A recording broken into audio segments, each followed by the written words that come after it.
Yo, what is up, fight nerds and dirty gamblers? I am Erik, and this is Erik Bets Fights. It's fight week, y'all. It's always fight week. We've been able to say that the last, 8 weeks in a row, which is good. And then I think next week we have a week off. I used to hate weeks off before I got into this whole, taking gambling seriously and content creation game and all that. I used to hate it. I was like, man, I want to watch fights every weekend. I don't even know what to do with myself when there's there's usually like LFA or something to watch too, but I so structure my life around UFC events that when there's no UFC on Saturday, like I don't know what to do with myself. But now that I've gotten into this game and I'm spending a lot of time on tape study and research, like I'm ready for a week off. I don't want them to happen too often, but right now it's like, as you know, I'm still working full time. I'm not a guy who does this for a living or anything like that, or does it for any income at all for that matter. But like, watch fights all day on Saturday. And then right away, as soon as I get up on Sunday, I'm doing tape study all day Sunday, all day Monday. And then I'm usually working on notes on Tuesday. And then today's Wednesday, making the video. Yeah. So it's like I have 3 days off. I have Saturday, Sunday, Monday off every week. Saturday, I'm watching fights all day pretty much. And then Sunday and Monday, I'm doing research all day. So it's like, this is the life I've chosen. I'm not complaining. I enjoy what I do. But yeah, like at least when there's a week off, I get real days off where I don't have anything I have to do. So I'm looking forward to that. Anyway, as usual, we do like to do like a little bit of a recap of the last event before we jump right into the next event. I'm going to do the recap pretty quickly here. I had a ton of bets, but a lot of them were just like parlays. I kind of did something a little different this last time. I threw together a whole bunch of parlays. I even tracked like a really big parlay, which I don't always do. The previous week, I put together a 6-leg parlay, and I put a half unit on it, and that hit. So I decided, what the heck, we're going to roll with it, and we're going to do that again. I did it again last week. It didn't hit, but we'll talk about that in a second here. So yeah, the last event was Volkov versus Aspinall. Excuse me. Last event was Volkov versus Aspinall. We ended up with a tiny, tiny loss of 0.14 units. So literally a little bit less than 0.2 of a unit we lost. So I can definitely live with that. But let's go through those bets. We only had 2 straight bets. I put 2 units on Tom Aspinall at -110. That was one of those things where I jumped in really early. As soon as I saw the line, I jumped in because I knew the line was going to move on Aspinall. To be honest, I hadn't even done any research or anything, but I was just like, you're going to give me coin flip odds on the young, hot up-and-comer who's finishing everybody against the older guy who's kind of slowing down. And, Volkov's not even that old, but I mean, he's a much slower and less athletic guy. And I'm not saying he's reaching the end of his career, but, it's probably not too far down the road. So, yeah, I just decided to jump in and take that even money. But then the more I thought about the fight, the more I researched the fight, I thought about hedging out because I was like, man, if Aspinall can't find that early finish, I think Volkov is going to take over down the stretch. I decided not to hedge out. Obviously, glad that I made that decision because Aspinall looked fantastic, came out and did what basically nobody's been able to do. He dominated Volkov from the very moment the bell went off, and then ended up finding that straight arm lock. That's a very there's certain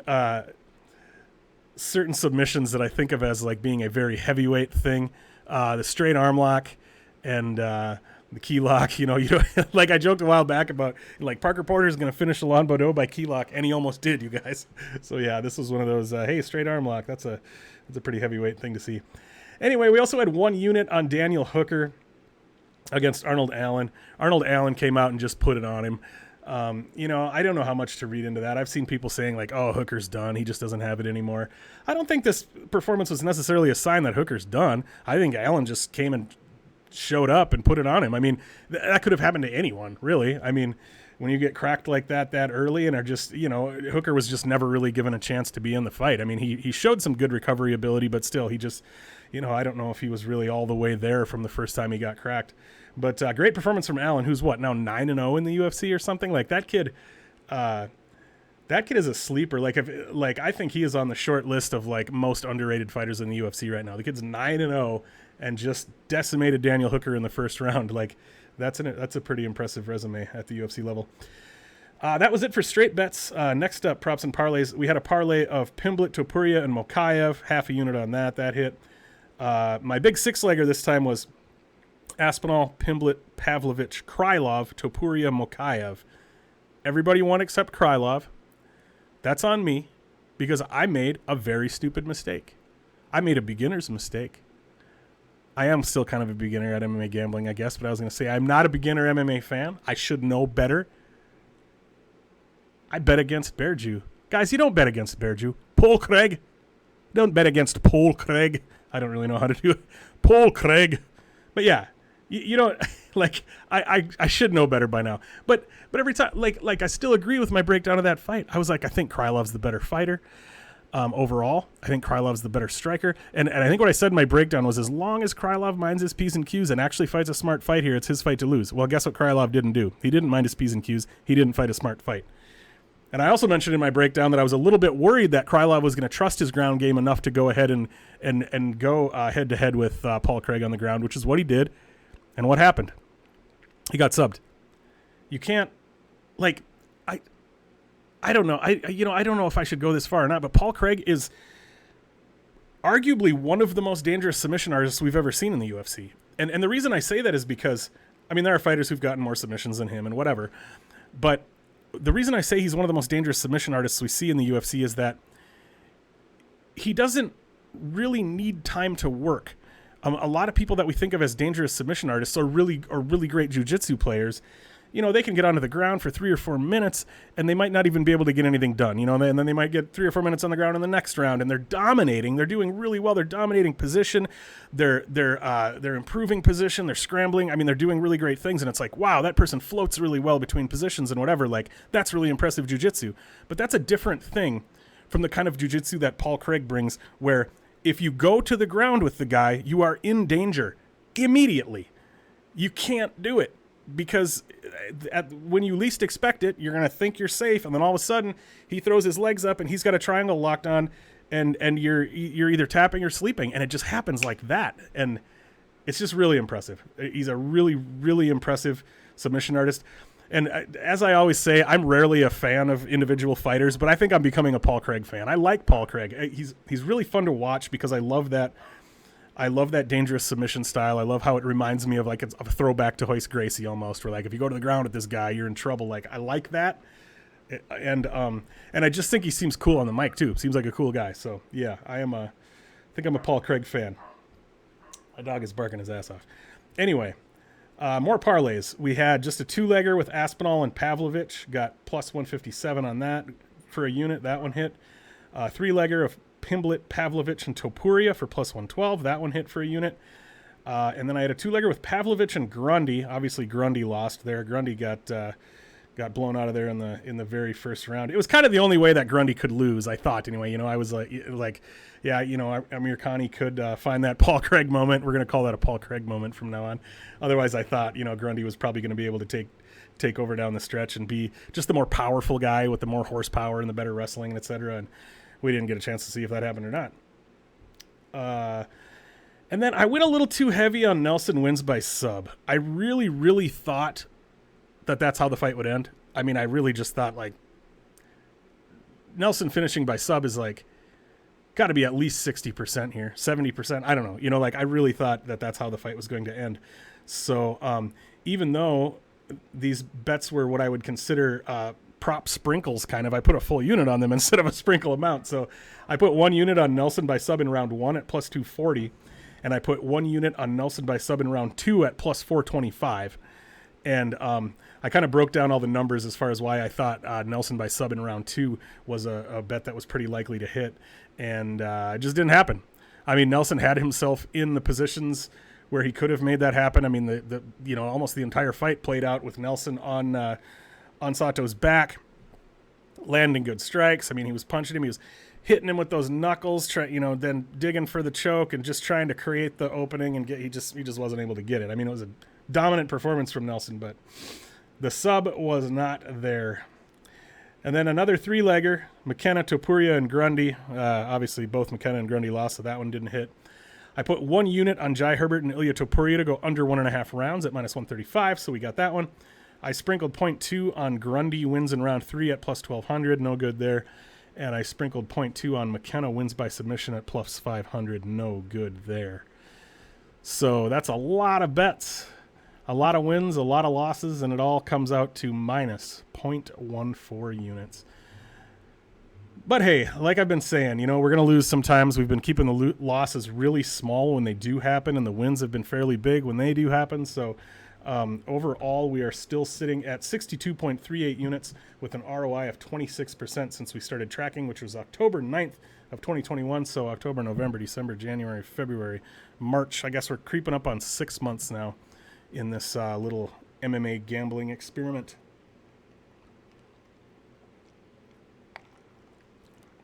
And hey, I really can't feel too bad about 62.38 units in that 6 month time period. Because if you look on BetMMA tips here, it says the total handicappers that track on here are 4,087. The total number that are profitable are 1,632. So it's significantly less than half that are profitable at all. And then we've got 62 units, which, I mean, you can look at some of the profitable people on here that have been doing this for years who have less than that, or not much more than that. So yeah, overall, I'm definitely feeling good about how this is going. I'm still, like I say every time, this is as good a time as any to throw this in. I am not a professional gambler. I am not a gambling expert. I'm really just a guy who's learning the ropes here. So the content that I'm providing for you here is entirely for entertainment. I am not telling you how you should bet your hard-earned money. I'm just letting you know how I'm betting mine. So I'm really just trying to be here for entertainment.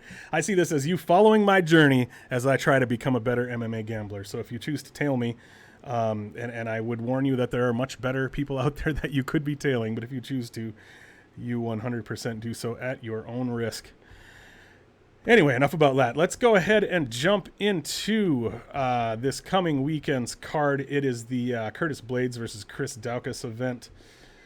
I've got my tape study notes here. We're going to kind of go through each fight, break it down a little bit. I will let you know if I've got a bet on it or not. Oftentimes, as I'm going through the card, I don't remember if I've got a bet on it or not. So at the end, we'll go through all my bets for the card just to make sure I was accurate and make sure I didn't miss anything. Anyway, first fight of the night. Luis Saldana versus Bruno Souza.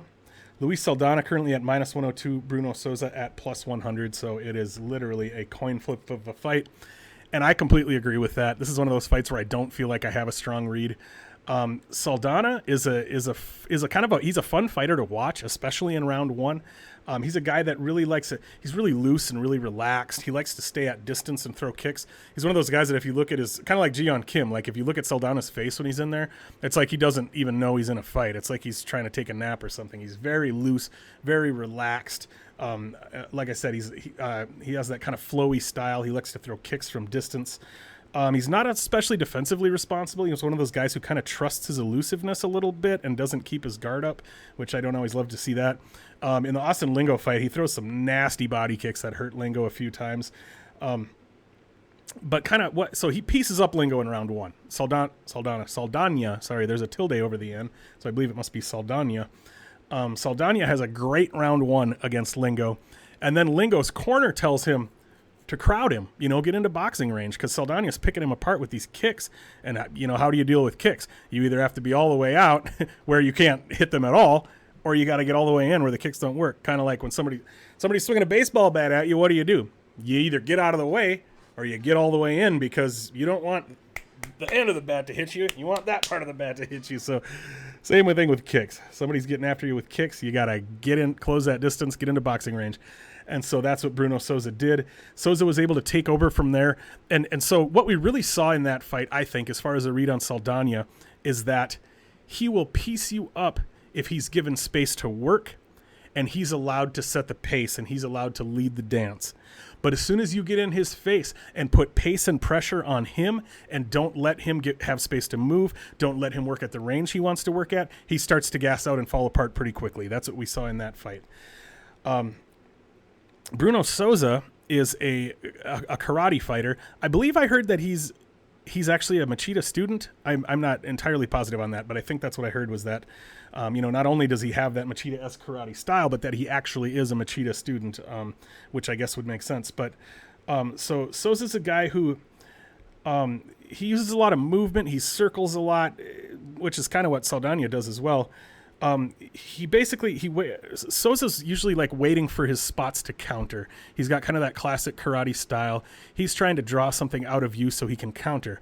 And so, depending upon how his opponent engages him, he ends up being one of those fighters who can go long spells without throwing anything at all. And I think that could end up being the story of this fight a little bit. Even though like these guys both have like kind of cool, kind of fun styles, I think this fight could end up being pretty boring, because I think they could end up there could be a lot of circling and staring at each other and waiting for somebody to throw so you can counter. So, yeah, I really don't have any idea who to pick in this fight. I guess if I was going to pick somebody, I'd pick Saldana, because I do think he's probably the better fighter and the better striker if he doesn't fall apart and gas out. But if I was going to bet this fight, I would maybe look at betting fight goes the distance. But I just looked at that a little bit ago, and it was like minus 200, which isn't great. I maybe use that as a parlay piece. I don't know. You could also look at Luis Saldana by decision at plus 175. I do think the fight likely goes to decision, so if there's a side that you like and you wanted to bet a side here, I would maybe bet that side by decision. But yeah, I'm staying away from this one. It's a fight that I just don't really have a lot of interest in, to be honest with you. Next up, we have got Askarov Khizriev versus Denis Tiuliulin. My notes here say Khizriev hates the judges, man. He doesn't give a fuck what a judge thinks. Like, Khizriev is a guy who, from the moment the bell rings, like, it reminds me of Vitor Belfort's fight with Vanderlei Silva, or well, a few Vitor Belfort. Also, Vitor's fight with Trey Teligman, Vitor's fight with Scott Ferozzo, Vitor's fight with Tank Abbott, Vitor's fight with John Hess. Actually, a lot of Vitor's early fights are like this. But from the moment the bell rings, Askarov Khizriev, he just wants to get you out of there. He, that whole cliche about like he fights like he's double parked. Like, yeah, this guy only put 1/4 in the meter and he doesn't want to get a ticket. He's trying to get the hell out of there. So he appears to be a pretty solidly well-rounded guy and a dangerous guy. I like to see that. He is small for the division.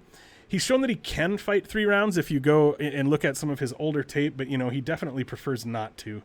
On his Dana White Contender Series fight, he came out and got it done quickly, and if you look through his past fights, that is something he has tended to do a lot, is to just blitz his opponent and get him out of there. I did try to find some footage on Denis Tiuliulin. It's really hard to find decent footage on him. I was able to find some footage from a few years back, but the footage I was able to find was a few years old, and it seemed like he was kind of a bit of a brawler. It seemed like he wasn't very good. He did not look UFC level. However, like I said, this footage was several years old, so I'm guessing he's improved since then. So I forgot to look up the odds, but Khizriev is a huge favorite here. Khizriev, the best you can get him for, he's all over the place, minus 450, but he's even up at minus 800 in spots. Tiuliulin can be had for as high as plus 550. And, that Khizriev may come out and cover that price. He may come out and blow him out of the water like he's often done.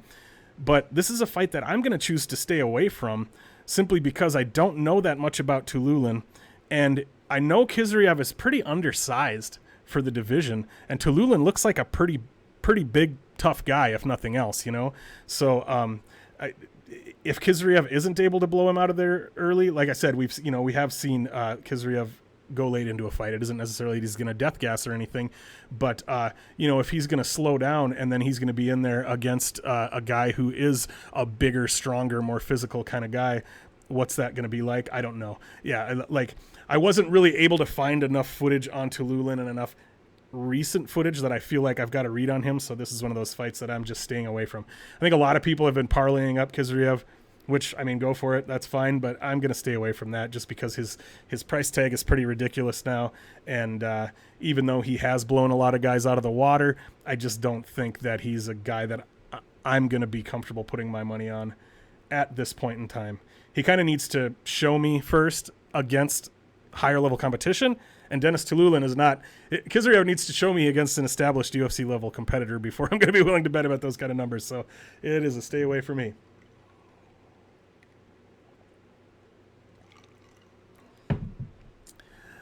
Next fight, we've got David Dvorak versus Mateusz Nicolau.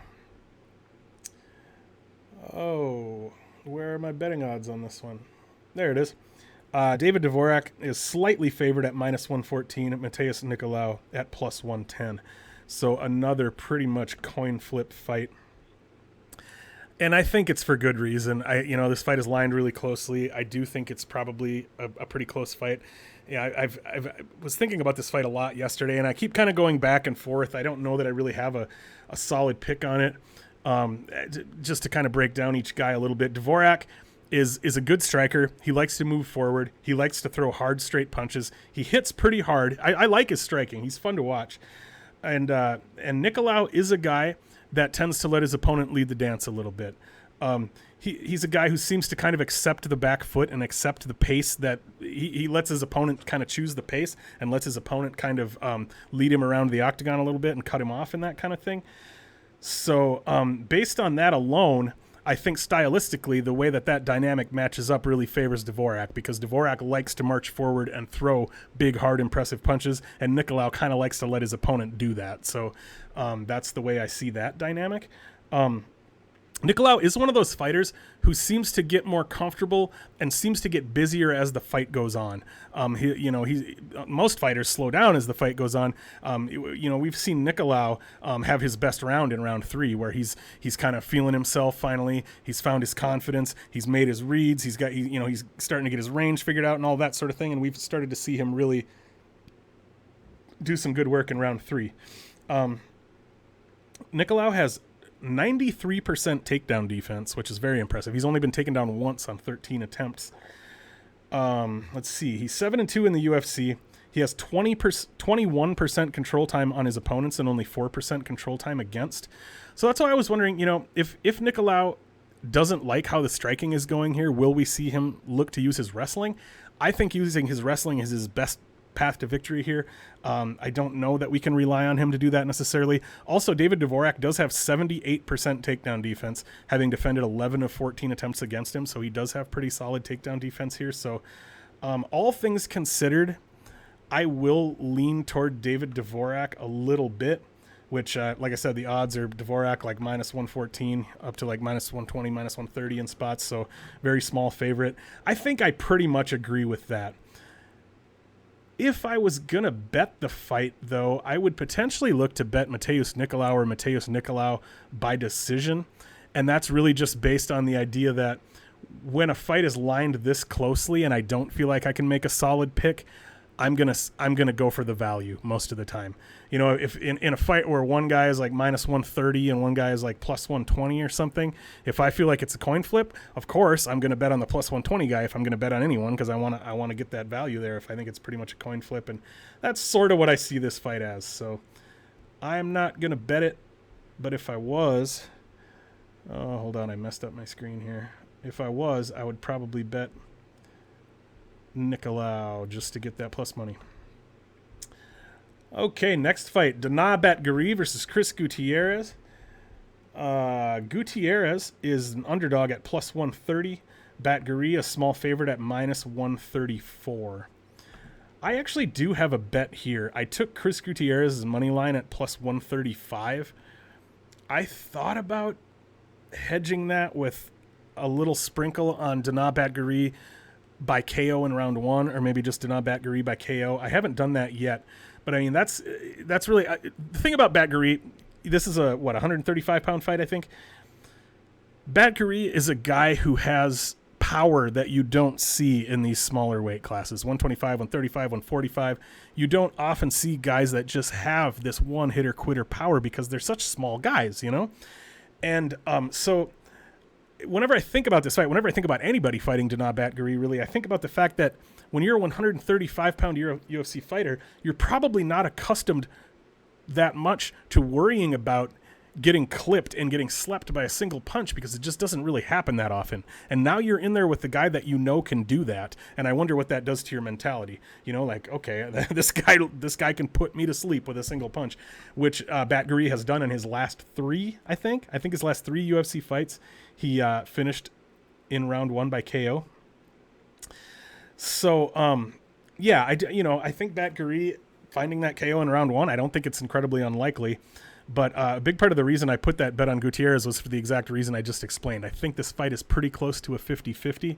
And so I thought that plus 135 was good enough value to go with the underdog. And I do think Gutierrez is probably the better, more solid overall mixed martial artist as far as winning minutes as the fight goes on.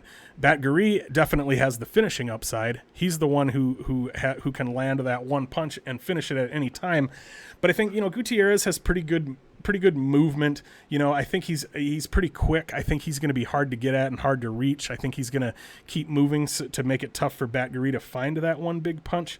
So, yeah, I kind of lean, and of course Gutierrez with those leg kicks too. Like we have seen Batgerel get hit with leg kicks. I mean, there's really no better way to take it out of somebody who's going to try to come at you with that one big knockout punch. Every single time you land that leg kick, every single time you hammer into the meat of that lead leg, you're taking away somebody's ability to be explosive. You're taking away somebody's ability to either shoot explosive takedowns or lunge forward with explosive punches and that kind of thing. So even though Batgerel will be very dangerous in round one, if he's not able to find the finish, Gutierrez is likely going to wear him down and slow him down with those leg kicks. And I favor Gutierrez to win a decision here. Oh, next up we've got Sarah McMann versus Carol Rosa. I think this is an interesting fight. Sarah McMann is 41 years old. I'm 42 years old myself, and so I get behind these older fighters. I love to see it. Like when Glover Teixeira, I recently learned that I'm a couple months older than Glover. I assumed, people call him old man Glover and stuff, and I assumed Glover was older than me. Well, he's not. But anyway, when Glover Teixeira won the title, I was exciting. That was fun. Like like how I always say, I'm not really a big fan of individual fighters. I'm more a fan of like fighter archetypes. Like I always talk about, I love the archetype of the martial arts nerd who got into fighting just to like prove their to like test their abilities in martial arts. Like they're not necessarily super athletic. They're not necessarily super competitive. They're not like real sporty, like athletic kind of jock people. They just are like, I like martial arts, and so I'm going to test myself. Like, I think that's cool. I like that. I also tend to like a fighter that is the perpetual overachieving underdog. I like that a lot too. And so those things are part of why I get behind older fighters like, Andrei Arlovsky and Alexei Oleinik, and here Sarah McMann. Like once you're up to that age where people are starting to count you out, I'm rooting for you all the more just because you're just that, overachieving underdog at this point, and I love that. So anyway, that I just blabbed about that for way too long. But as far as a breakdown for this fight, the narrative on McMann is well known. She's a fantastic wrestler. She's very, very physically strong, physically powerful and athletic, and has great wrestling, but she tends to fall apart as the fight goes on. So the blueprint for a Sarah McMann fight tends to be she comes out, she puts it on you with wrestling, she will hold you down and dominate you, clearly win that first round, and then she might win part of the second round, but then she'll kind of start to fall off, and then by the third round, she's kind of out of the fight. She's gassed out. She's kind of just not feeling it anymore, and she'll tend to get finished or dominated in that third round. The odds on this fight, to me, are kind of crazy. Carol Rosa can be had for minus 200. She's up as high as minus 240 in spots. Sarah McMann plus 186 is the best you can get her for. So Sarah McMann is almost a 2-1 underdog here. I understand she's older, like I just said, but she has that wrestling style that can work so well against a lot of different fighters. And even though she tends to fall off, so like this is what I keep thinking about this fight. Sarah McMann's probably going to come out with her wrestling and win round 1. Sarah McMann's probably going to lose round 3. But before that happens, how much of round 2 is she going to be able to get in the bank, I think this fight goes to decision. I think Sarah McMann wins round 1. I think Carol Rosa wins round 3. But does Sarah McMann win 1 minute of round 2 and then she loses round 2? Does Sarah McMann win 2 minutes of round 2? Does Sarah McMann win 3 minutes of round? You see what I'm saying? So like, I think this is one of those fights that could come down to round 2. Oh, also, I put a little sprinkle. I don't know if I'm going to track it or not. Maybe I will. I put a little sprinkle on the draw here at plus 6,600, I think it was. And that's because let's discuss how this could play out to a draw. Sarah McMann wins round 1, 10-9. Sarah McMann wins round 2, 10-9. But, she's fading by the end of round 2, but she wins, 3 minutes of round 2 or whatever, enough to win it on the judges' scorecards. And then she's death-gassed in round 3, Karol Rosa takes over the fight, but is not quite able to get the finish, and she gets the 10-8. Boom, draw. So I did put a 0.2 unit sprinkle on the draw here. It is not currently on my tracked record, but I might put it on there. I don't know. Okay. But yeah, that said, I do think Karol Rosa seems like the kind of fighter who will be able to put it on McMann if she survives, and which I think she will. And I think if McMann fades late, Karol Rosa has good, kind of classic Muay Thai striking, nice knees in the clinch and that kind of thing. And I do think that she will probably be able to put it on McMann late in the fight. But again, like I said, it kind of just comes down to how does the fight play out before that happens, especially in round 2. So I did put a sprinkle. Sarah McMann by decision is plus 400. And I think that's a good bet. I really do. Not the kind of bet that I put a lot on. I mean, I was thinking of it as a sprinkle. I put a quarter unit on it, I think. But I think there's a very good chance that this fight goes to decision. I think there's a very good chance that Sarah McMann wins at least 1 round. Does she win at least 2 rounds? I think she might. So, yeah, I think Sarah McMann by decision is a pretty solid sprinkle here. So I went for it. Next up, Vyacheslav Borshev, Slava Claus. I'm just going to call him Slava Claus because I never know if I'm saying his name right. Versus Mark Bonecrusher Diakisi. This fight, let's take a look at this line right now, what it's at. Where are you, line? It's way up on top for some reason. Diakisi is the best you can get him for right now is plus 150. He's more like plus 125, 135 in spots, that kind of thing. Slava Claus minus 150. So this was a spot where I do actually think Diakisi should probably be the slight favorite here rather than the underdog.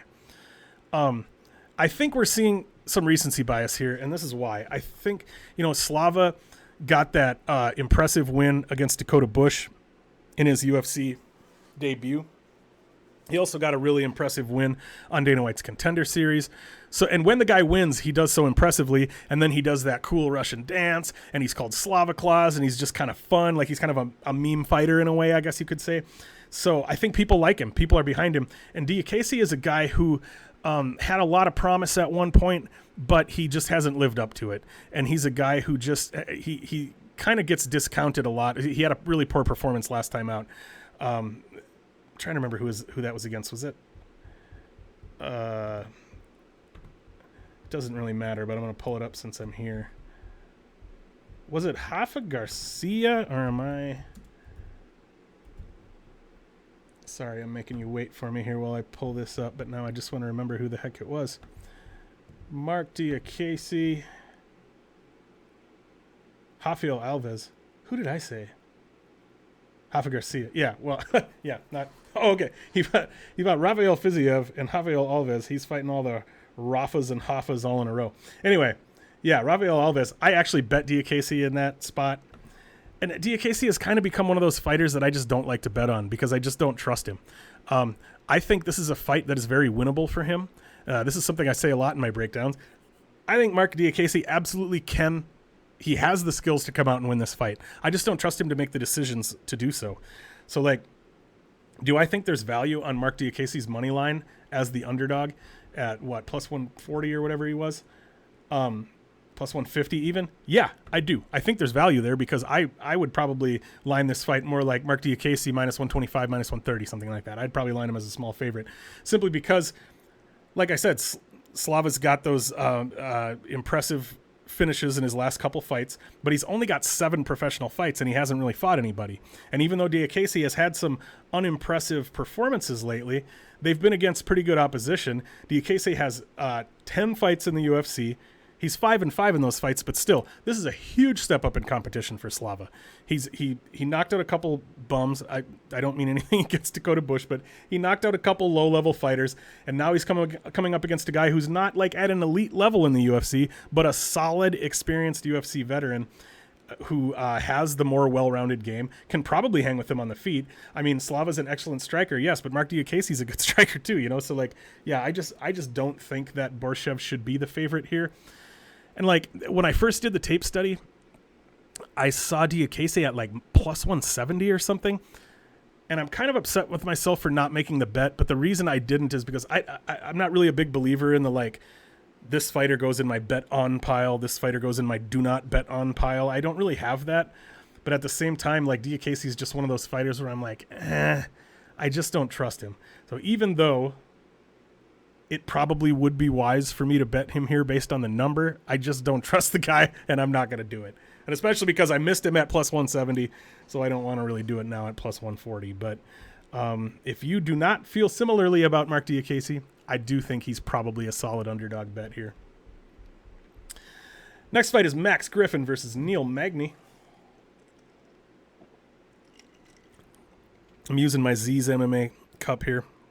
Make sure to hit up Z's MMA on Twitter. Find him on YouTube. Get one of these cups.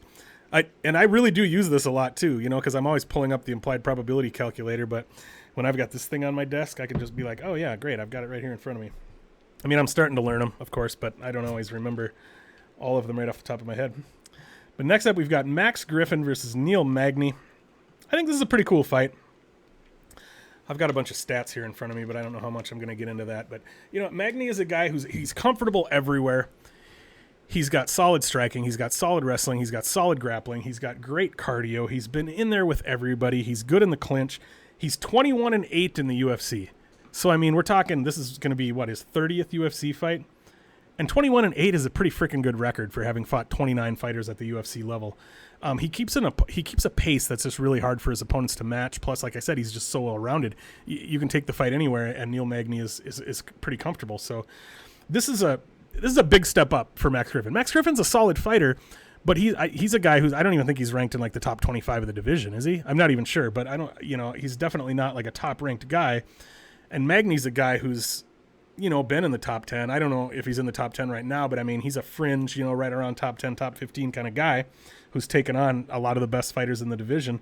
So yeah, I think this is a big step up for Griffin. And one thing that's interesting here, you think of Neil Magny as a guy who's been around forever, as like an older guy. Neil Magny is actually the younger guy here. Magny is 34 years old to Max Griffin's 36. So yeah, like when I'm looking at a fight like this, I would almost tend to think like, oh, Magny's kind of the older guy with the fight miles on him, and Griffin's the young stud. And like, no, Griffin's actually older. So that was kind of interesting.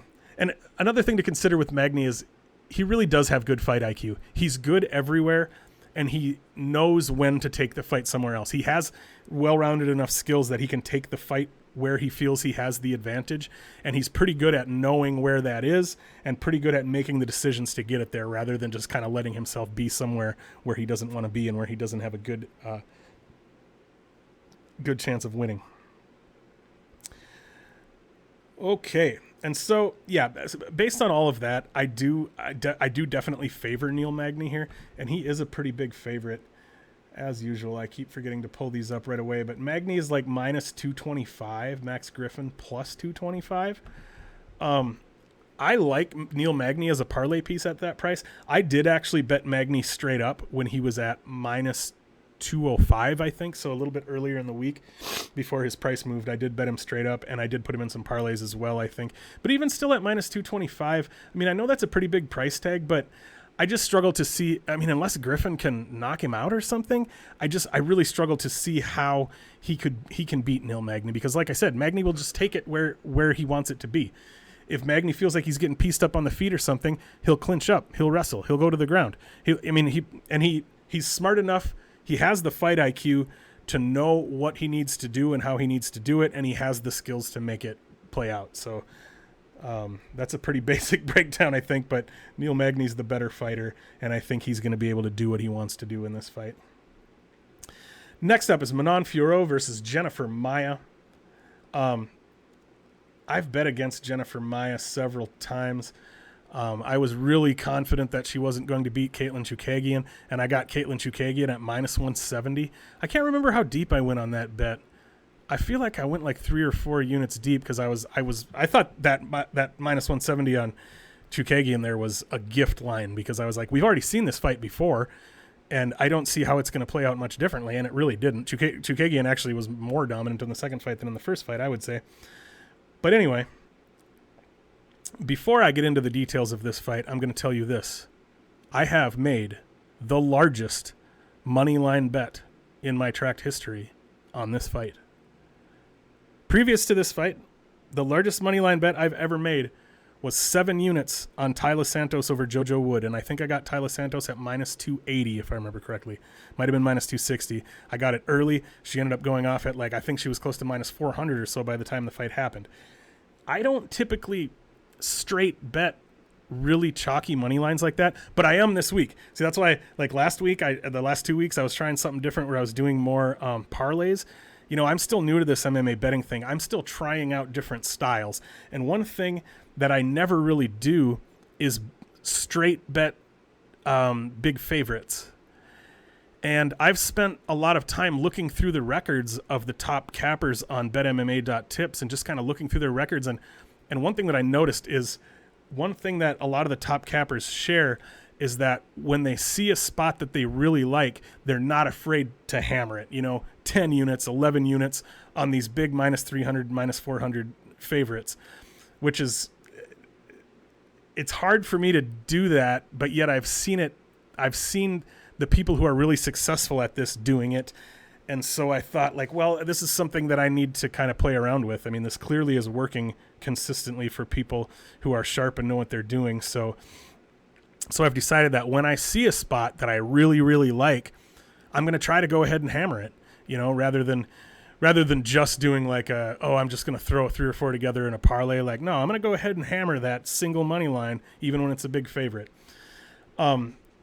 Anyway, the reason that I put that 7 units on Tyler Santos versus JoJo Wood in that fight was because after I did the tape study, I literally could not envision Tyler Santos losing that fight.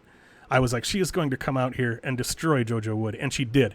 I couldn't reason myself to a way that JoJo Wood could win that fight. So I was like, I'm confident putting 7 units here because Tyler Santos is going to win. I'm that confident of it. And I rarely am that confident on something. And after watching the tape on Manon Fiorot versus Jennifer Maia, I came away from it thinking that same thing. I was like, Jennifer Maia is in trouble here.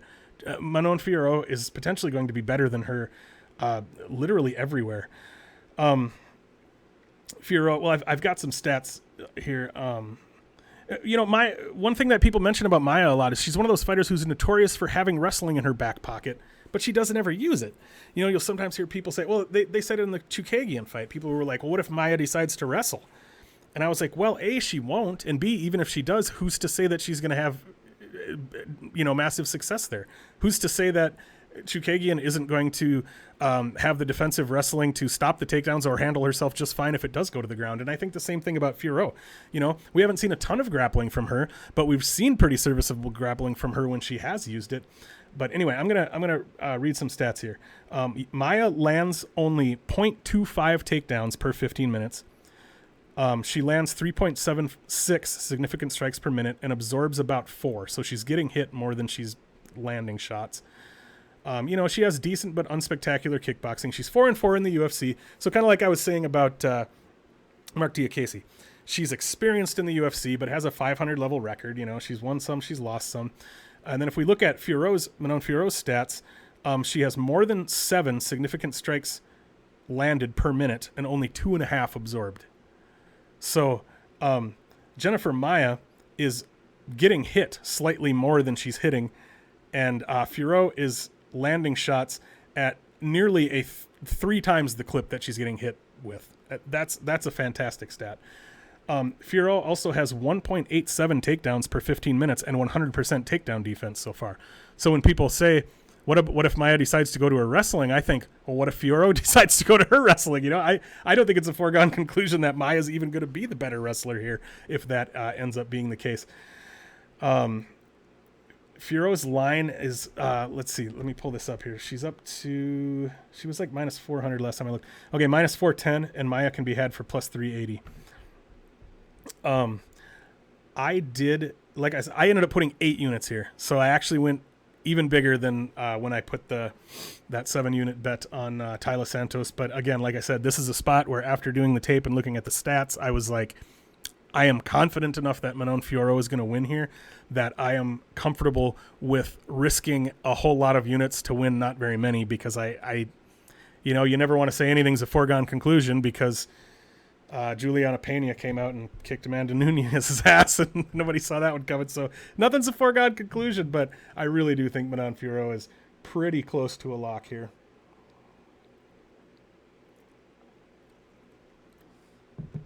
So, like I said, I bet her big straight up, and I think I put her in some parlays as well.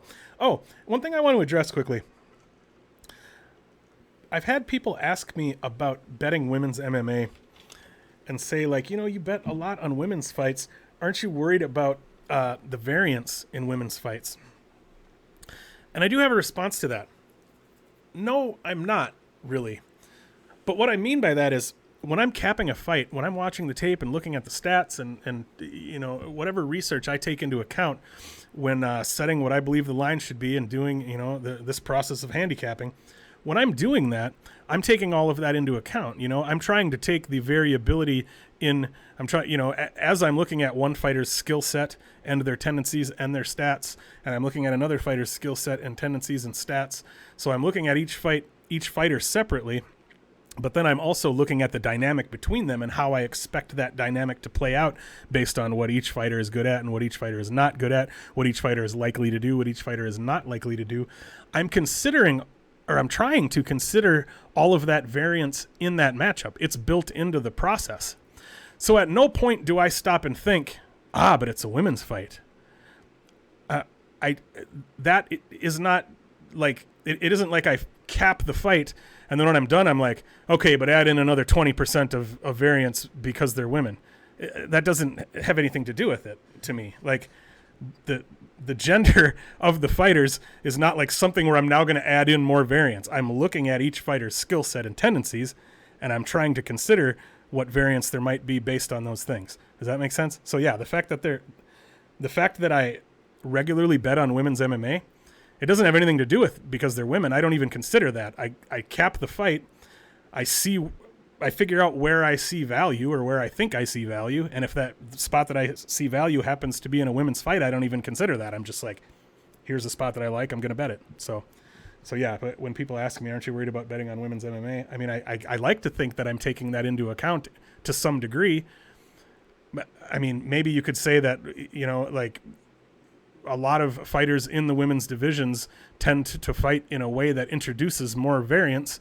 That may be true, but I'm trying to take that into account with each individual fighter, not just because they're women. Yeah. I probably over-explained that to a point where it ended up not making sense because ADHD is a hell of a thing, and that's what we do, right, gang? Anyway, on to the next fight. My throat's giving out on me a little bit here. Ilir Latifi versus Oleinik.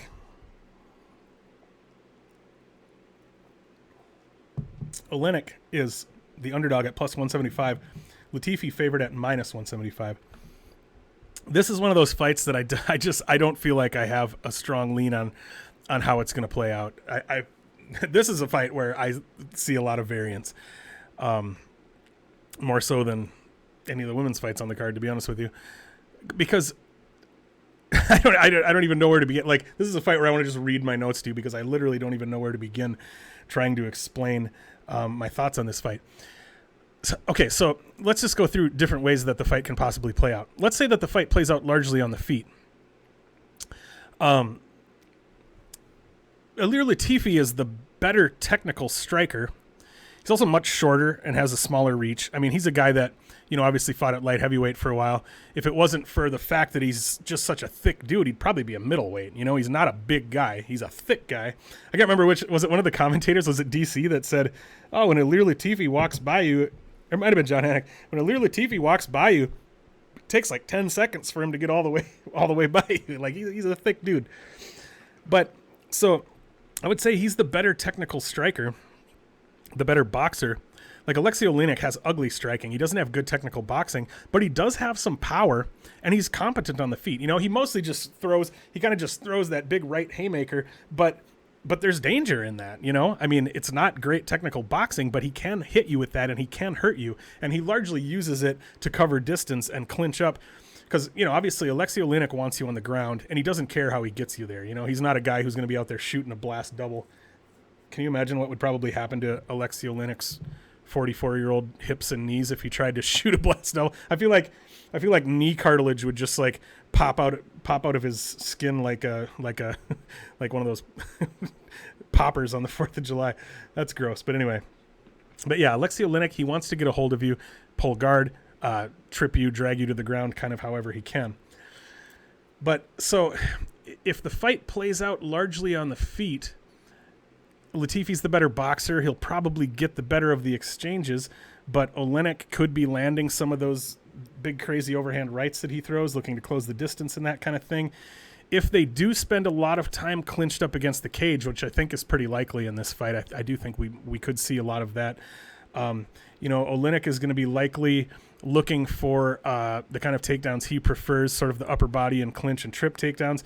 Latifi is more of a classic wrestler than sort of the type of grappler that Oleinik is. But I don't know if Latifi's going to want to get it to the ground or not. That's the thing that I'm kind of trying to figure out here is like, so is Latifi going to figure my best bet here is to keep this as a kickboxing match because Oleinik is so dangerous on the ground? He's likely going to be seeing Oleinik's only path to victory being, that Ezekiel choke or some kind of Hail Mary sub on the ground. So maybe Latifi's going to be thinking I need to keep it on the feet.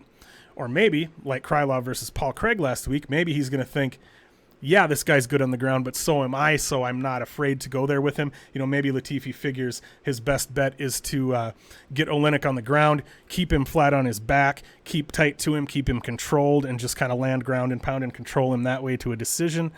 I don't know. I have a hard time envisioning how this fight is going to play out simply because I don't even know how one of the combatants is going to want it to play out. Usually it's kind of like, well, this is what this guy's going to want to do. Is he going to be able to do it? In this case, I'm not even sure what tactic Latifi is going to favor here. So for that reason, I just don't really know how to look at how it's going to play out. I'm just spinning around and around on some of these fights. Just kind of like a lot of times I don't, there's the stuff that comes out of my mouth when I'm breaking down these fights. I don't even know what I'm going to say until I start talking. Like I've got my notes in front of me, but I think I end up saying stuff contrary to my notes a lot of the time anyway. But okay, I just looked at my notes here. Let's think about Alexei Oleinik's his last UFC fight. I think it was Sergey Spivak. He managed to find mount on Spivak 2 different times. I think it was once in round 1 and once in round 2, but both times there was only like 20 or 30 seconds left on the clock. So there, he's against, Sergey Spivak is a bigger, younger, stronger, more athletic guy. Alexei Oleinik is not athletic at all. I'm guessing he's got that old man farmer strength probably, but he's not athletic. He's not quick. He's not dynamic. He's not, he's not agile or anything at all. His body is falling apart. Is how he looks like when he's in there. And Spivak isn't like a super athlete or anything, but he's a younger, stronger, more athletic guy. And even so, even with this guy controlling him on the ground, Oleinik was skilled enough and scrambly enough that he was able to find mount 2 different times. It was just kind of a saved by the bell situation. He only had 20 or 30 seconds to work. If they go to the ground here, is Oleinik going to be able to potentially do those same things? He has that ground game. Is he going to be able to work out and get into positions? Is he going to be able to take Latifi's back? Is he going to be able to get on top of Latifi? That sort of thing. I don't know.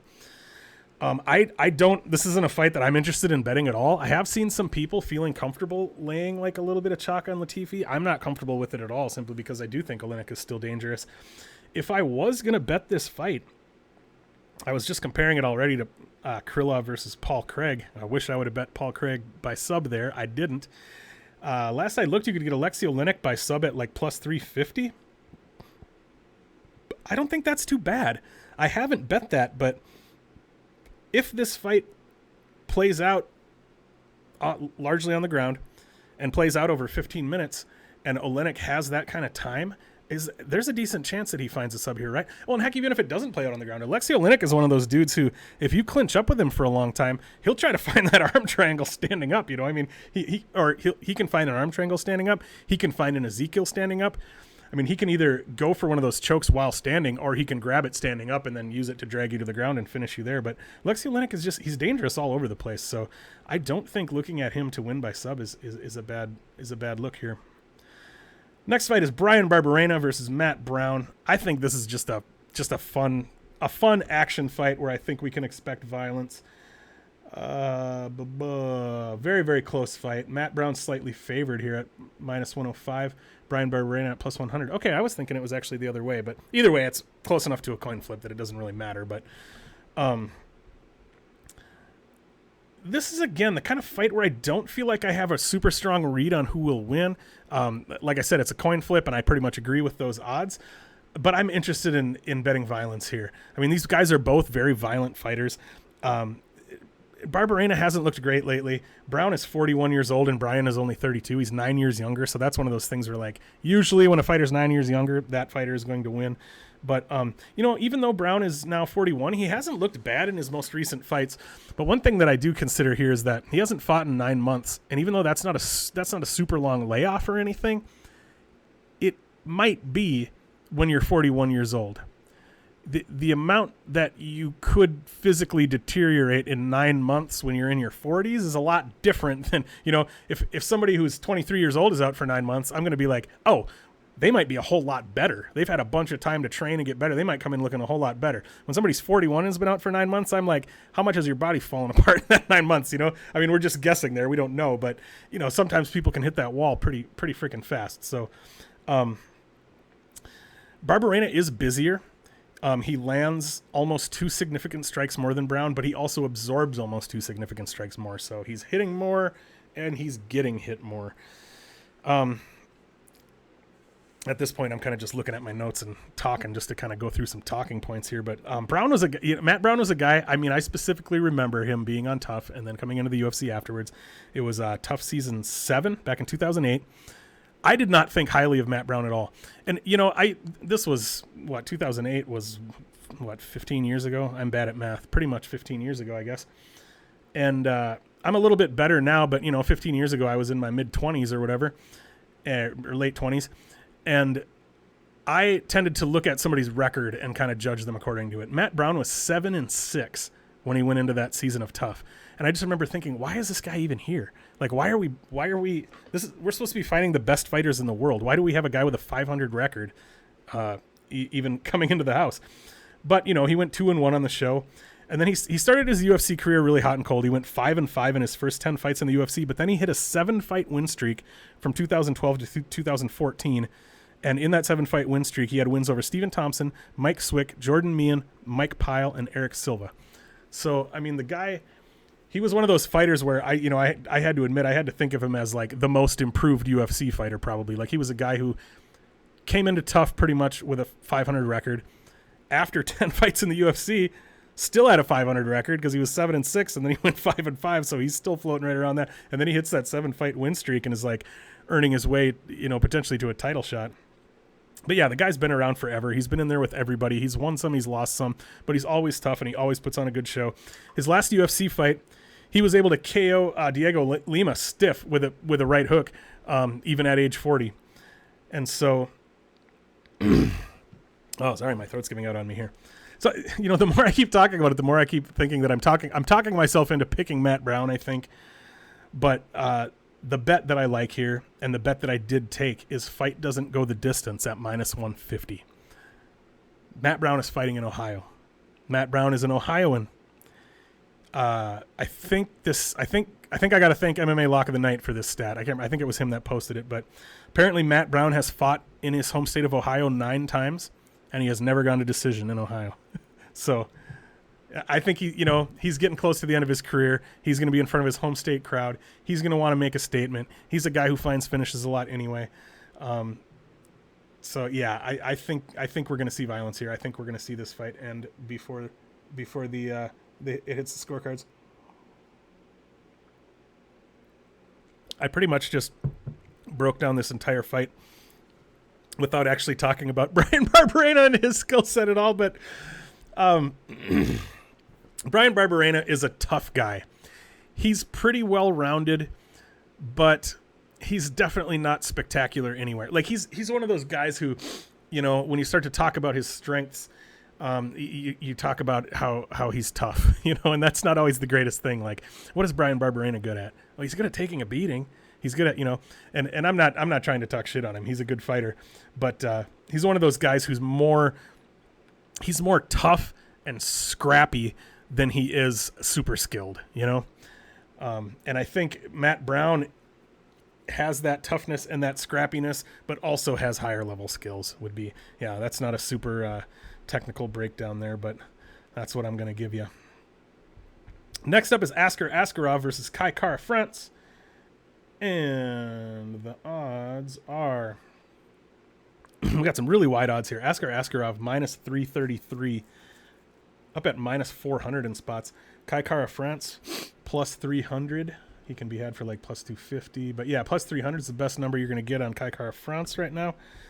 That number does feel wide to me, maybe. But probably not by much. Like, I do think Askarov is the rightful favorite here. And the rightful pretty big favorite. Yeah, I'm just going to read some of my notes here. I typed, Askarov is really good. I like the way he fights a lot. Kind of just flows and takes what he sees. Doesn't force anything. Doesn't load up or telegraph anything. Picks his spots to throw strikes and takes the takedown when it's there. And what a strength of schedule in the UFC so far. Moreno, Elliott, Pantoja, and Joe B. Crazy. Excellent fluidity and mat awareness, floating on top to the next position against Joe B. This dude is very good. Askar just seems like a special fighter. He's so good everywhere, sees everything, anticipates everything. He's going to be tough to beat. He's like a machine that has been programmed to win fights. He knows exactly how to win minutes and win rounds. Yeah, so I literally just read you my whole notes on him there. But anyway, yeah, so those are my thoughts on Askarov. Obviously, the guy's very well-rounded. He's very good. It's hard not to watch him and get the sense that he's a special fighter. He's really able to make the right decisions. I feel like he sees everything. I feel like he just knows how to react. I feel like he's got that muscle memory. He's so well trained that he has the muscle memory to just react to everything coming his way and make the right choices without even having to think about it. He's just that kind of well trained, well schooled fighter. And obviously, Kai Kara-France is a very good fighter as well. He's his nickname is Don't Blink. He's always been kind of thought of as a knockout artist, and I think he's kind of tried to push the narrative that he's a knockout artist, but it hasn't really been true until just recently, and I think he's coming off 2 knockouts right now, so he has been getting that kind of don't blink thing going. Kai Kara-France, he throws very hard punches. He loads up and sits down on his punches a lot more than Askarov does, and he's got kind of less of a flow to what he does. Like I kept having that word flow pop into my head when watching Askarov. That shoot box style, he really flows well between, it's not like he's like, I'm wrestling, now I'm boxing, now I'm grappling. He just seamlessly transitions. He sees what he should do next and just feels it. Like, it's really impressive to watch. And I don't think Kai is necessarily that kind of fighter. I do think Kai is probably the quicker, more dynamic, more athletic, and more powerful type of fighter here, but he just doesn't have as high level of skills, in my opinion. Kai Kara-France is always live to find that knockout here, but I just think it's really unlikely against a fighter as skilled as Askarov. I think when they're on the feet, Askar's a good striker. I don't think that he's going to be, out of his depth or anything on the feet, and I think that he's going to be able to get takedowns. I think if it does go to the ground, which I think it will, he's going to be able to dominate there. After doing the tape, I set my line on Askarov at maybe like minus 280 or wait. No, I was setting him closer to minus 200, and then he was at minus 280 at that time, and now he's at, like I said, what was it, minus 333. So yeah, I do think that's potentially a little wide. I did use him as a parlay piece, I believe. I'll have to take a look. I can't remember. I think I parlayed him. Can't remember what number I got him at if I did, but we'll take a look at that, of course, when we're all done here. But I would potentially... Yeah, I mean, the line is a little bit wide, but I do think Askarov's going to win. So if you decided to use him as a parlay piece, even at the line that he's available at now, I wouldn't hate that. Another possible bet that I did put down here was Kai Kara-France by KO. Neither of the books that I use had a line available on that when I looked at it earlier today, so I don't know if there is one now. But I think I saw somebody say they got Kai Kara-France by KO at like plus 750. That's worth a sprinkle probably. If Kai Kara-France is going to win, that's how he's going to do it, I think. And if you can get that at like plus 750, that might be worth a little shot. Next up, we've got Alexa Grasso versus JoJo Wood. Alexa Grasso favored at minus 225. Comeback on JoJo Wood as the underdog is plus 205. I think the best thing, I like both of these fighters a lot.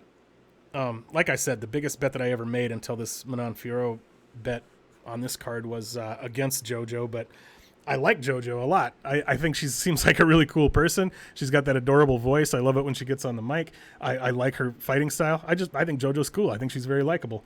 But I do think that the odds are probably accurate here. Well, that said, I think this fight could play out closely, but I still do favor Grasso heavily, if that makes any sense. The best thing I think JoJo has going for her here is better volume on the feet. She does throw a lot. However, she's 36 years old, and that's not ancient, but for women's fighters at, are they 135? Or are they like 115?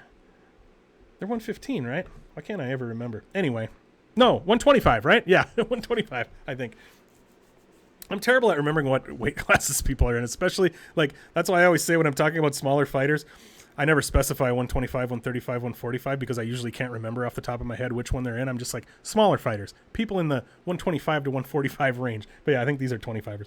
But anyway, I kind of forgot where I was going with that thought at the moment. But anyway, Alexa Grasso lands 4.9 significant strikes per minute and absorbs 3.6. JoJo lands 6.7 significant strikes per minute and absorbs 4.5. So JoJo does land almost 2 more per minute, but she also absorbs 1 more per minute.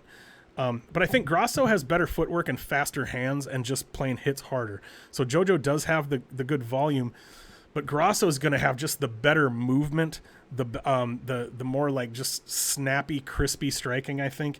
When she lands, I think she's going to land harder. And I think, especially now that JoJo's getting older, I just don't know that she has the speed and the explosion and the reaction time to be able to land big shots here and get out of the way of big shots and that kind of thing. Like, I just think she's going to look a little more plodding in this fight. So even if it does play out kind of closely as far as the numbers, I just think Grasso is going to have the better optics. I think she's going to be sticking and moving. I think she's going to be landing better shots, just looking better, moving on her feet. And then, of course, like I said, Grasso's 8 years younger. And so, you can kind of get behind that narrative. You never know how much to take this into account with your capping. But with Grasso being 8 years younger, Grasso is on the come up. She is entering her prime.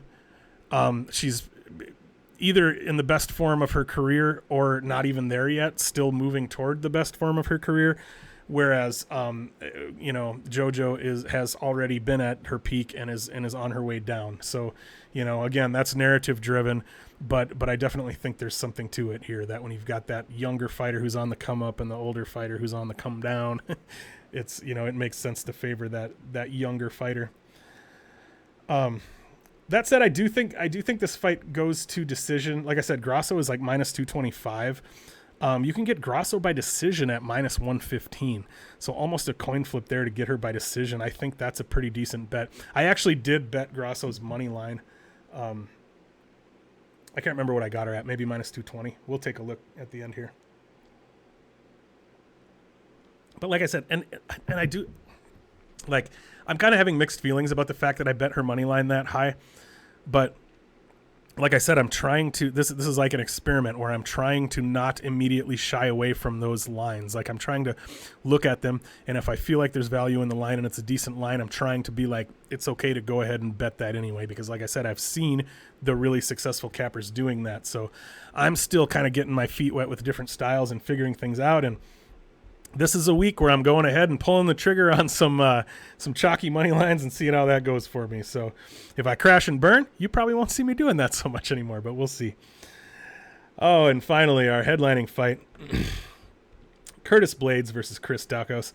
Curtis Blaydes is a pretty big favorite at minus 350. Chris Daukaus, underdog at plus 315. I think that line is probably pretty okay, I mean, how do you break down this fight? Blaydes is the most dominant takedown artist in UFC heavyweight history. His striking is also coming along. He's no K1 champion or anything, but he's definitely gotten himself to a point where he's pretty comfortable on the feet and he can hold his own on the feet, and he doesn't look uncomfortable or out of sorts there. When you see him throwing punches, it's not like, that wrestler's trying to throw punches. It's not like Ben Askren or boxing, like he does look pretty solid on the feet now. He throws a nice 1-2 down the pipe. He has great cardio. He can fight hard for 25 minutes. He averages 6.2 takedowns per 15 minutes. I don't know the stats on heavyweights. I guarantee you there's never been a heavyweight in UFC history that averaged 6.2 takedowns per 15 minutes. Because heavyweights usually can't fight like that, right? That's why we don't see heavyweights wrestle that often, is because they usually don't have the cardio to do it.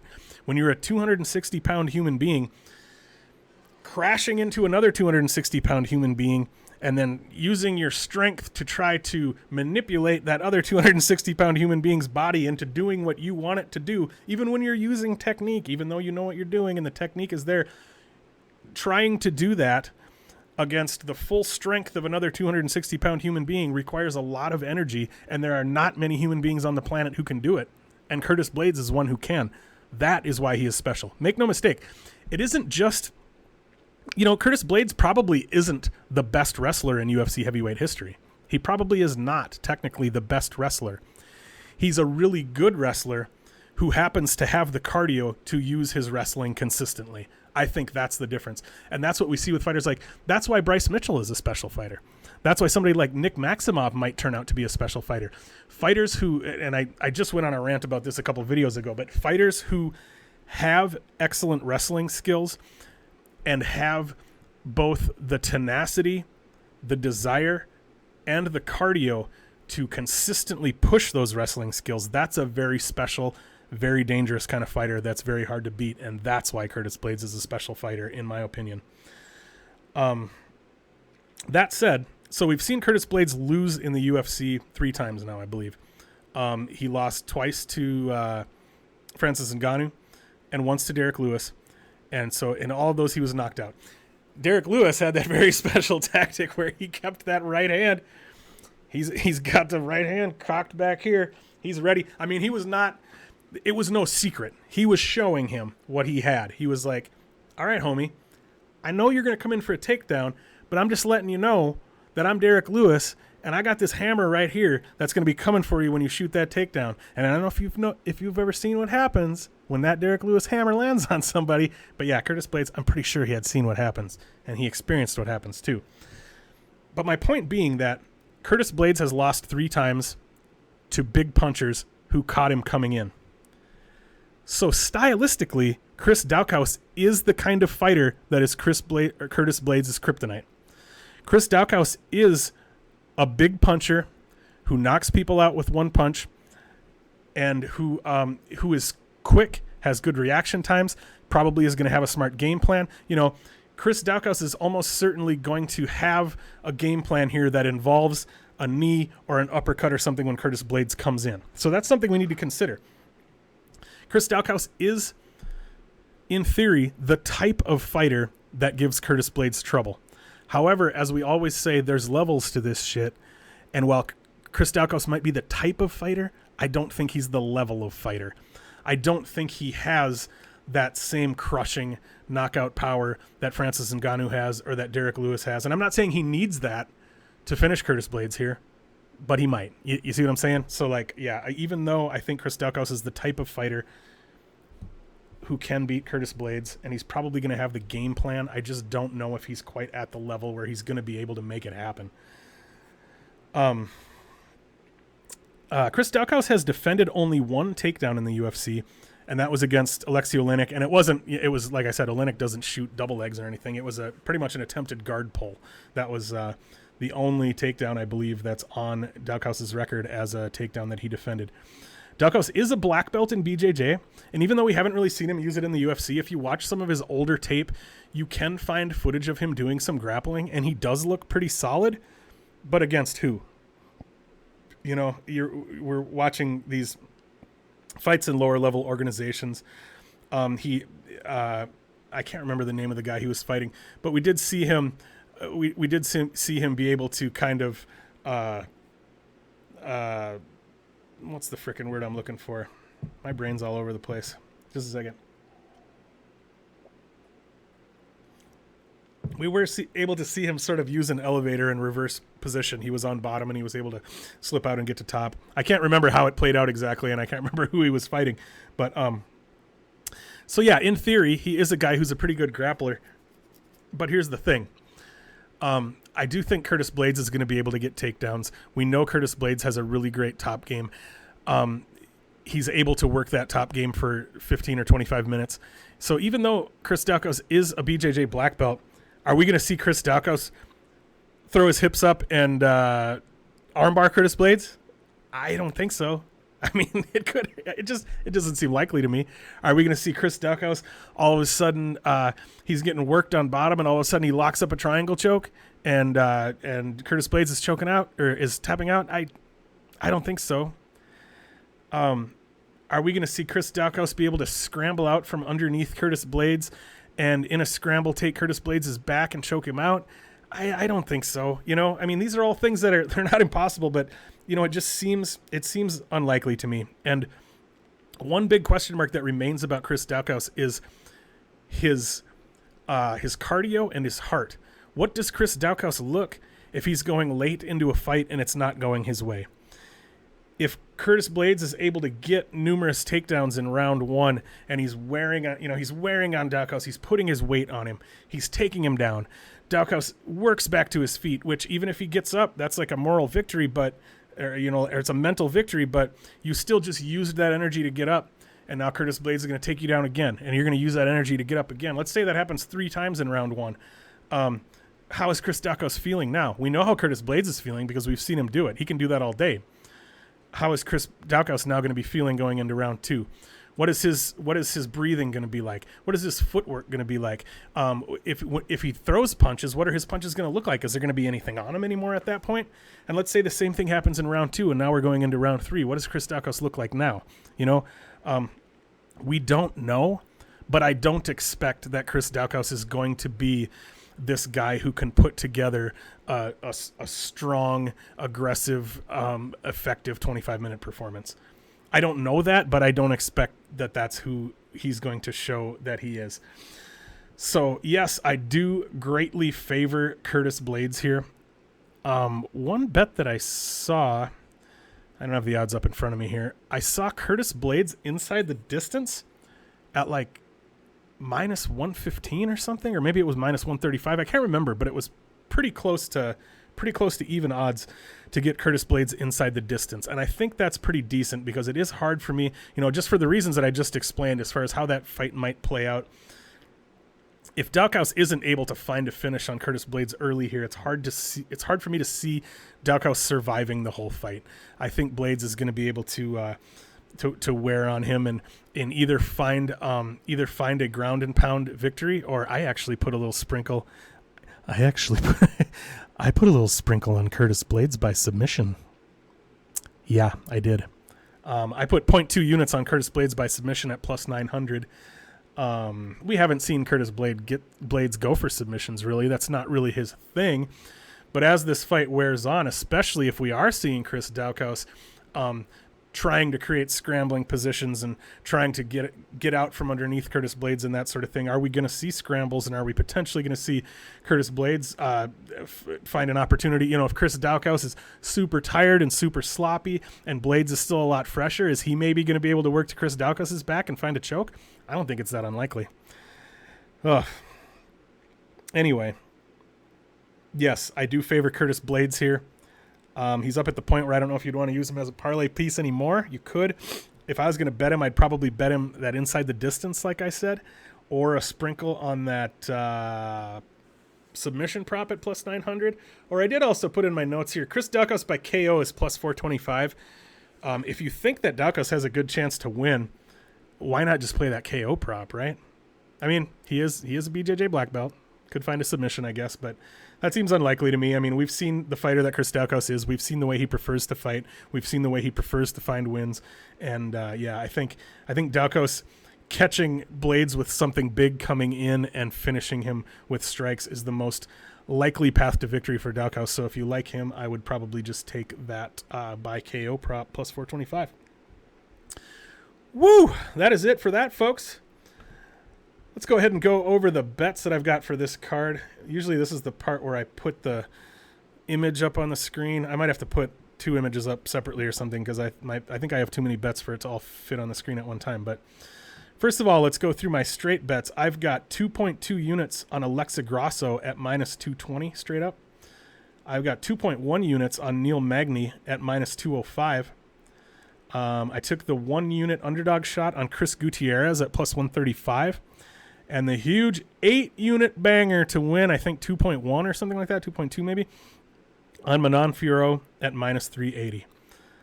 I get goosebumps when I look at that 8 unit bet because I'm trying to learn to trust my reads. I mean, I've been doing this for a while now, and if you look at my graph, it's going up and up. Like I said, I'm not a betting expert, but I do think I'm consistently proving that I'm good at this, or that I'm decent at it anyway. I'm not terrible at it. So like I'm trying, now that I've been doing this pretty successfully for like 6 months, I'm trying to get to a point where I learn to trust my reads more. And like I said, when I see these other cappers who are really good, who they find these spots and they hit them hard, I'm trying to hammer those spots when I feel really confident. So I am a little bit scared about that because losing 8 units all at once would be huge. I mean, that would be a huge blow to my ROI and to my like I don't even care about the money. My unit size is so small and I don't even care about the money. Like at this point, it's all about that tracking record. I don't want to lose 8 units of my 62 tracked units, but anyway, but I also don't think I'm going to. I think it's very unlikely that Manon Fiorot loses this fight. And if I didn't think that, I wouldn't have bet 8 units on her.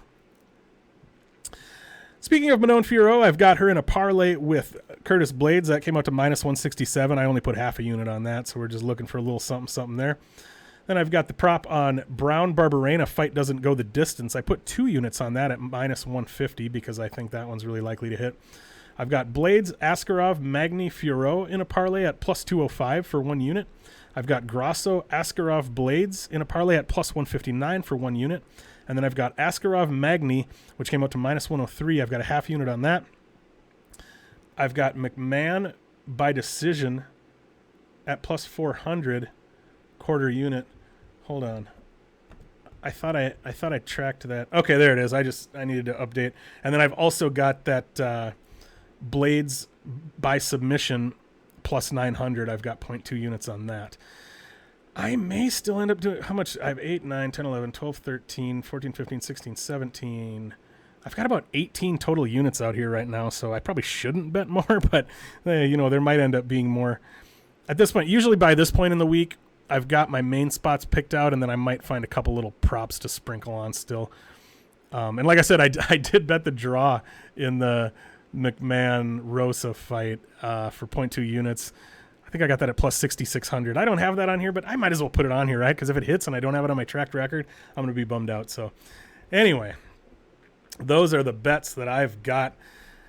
As always, you guys, I appreciate so much. If any of you are still watching the video at this point, I look at my analytics for the videos on YouTube, and I'm pretty sure nobody actually watches to this point because I'll have an hour and 15-minute video, and it's like average viewing time, 4 minutes and 32 seconds or something, but that's all right. That's all right. Anyway, I really appreciate, even if you only watch 4 minutes and 32 seconds of the video, I still appreciate it. Like I'm really happy that I decided to kind of go on this MMA gambling journey and the accompanying content creation journey. I wish I would have started this a long time ago because, I've been an MMA fan my whole life, and this gives me a new way to interact with and feel closer to this sport that I love, and to also interact with this MMA gambling and content creation community on Twitter and on YouTube. It's just a really cool thing to be a part of. And the fact that any of you out there give a shit what I have to say about this sport enough to watch me talk about it on a video is just, it makes me feel really good, and it really means a lot to me, and I mean that sincerely. So thank you so much for being here. If you're not already, make sure to follow me on Twitter at Erik Bets Fights. I also recently created an Instagram. I think it's Erik_Bets_Fights. I haven't started using the Instagram a ton yet, but that's something I'm going to be looking to do more. And then, of course, if you haven't yet liked the video here, please make sure to throw a like on this video. Please make sure to subscribe to my YouTube channel here. Share my videos around. Throw a comment down there, too. Obviously, that helps get the algorithms going and that kind of thing. I don't even care what kind of comment it is. It doesn't have to be anything. You can just be like, hi, or whatever, and that, that gets a little something going for me. So anyway, enough about that. Thank you all so much for checking out the video. I hope you'll check me out next week as well. You can find me every Saturday that there's the UFC card on the DFS by the Numbers YouTube page. Myself, Brady from DFS by the Numbers, Uncle Wheezy, and Narco Cop.